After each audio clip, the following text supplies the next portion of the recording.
kalamaina na faɗi da bakina, zuciya tana kuna, so na silar kauna. Mai so da kauna ta kin zarce 'yan mata, hasken idanunki kawai ke sa da gigita. Kullum tunanin ki nake mai kyan kamanni, kyawun halitta kin zarce yadda zan furta. Dawun su kwalli da tubarki mai kyalli, komanki ya shafa na saurakin fa bambanta. Mai kyau na halaye ita ba ta yin maye, san ja da kowa kanki ya zo mu fafata.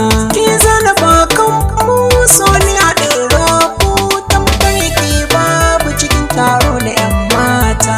Tafiya ake rasi zafi kamar sirri, haka so ya dadda sai min zuciya da ɗimauta.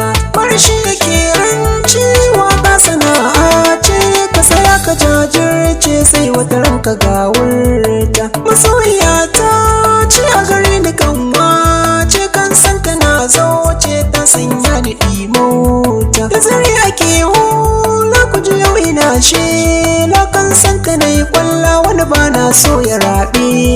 Inda so akwai kauna baki yake tauna, na saka ki dangi na a kullum shi na ke fata. To sai na so kai ni yau mun mai sauni, ga igiyar ja nake kai na kan na ke fata. Jama'a ku bar wai ba sai ku bar hange ta rayuwa wanda kare na sai ya fifita. So yayi min rana gani gaki mai suna, min yi alkawar za mu rike kauna ma alkinta. Ni ba cikin kogi ciwo akwai zo, kin min daure a cikin rai zo ki sassauta. Na samu mai suna inuwa ta so zauna, zan baki komai ki na tare ma kulawa ta. So ya zamo kauna in ka kalli fuska na, zaka gane cewa soyayya ta yi min gata. Mai taɓa ki zando kada muna da nimar ka, a kira ni suna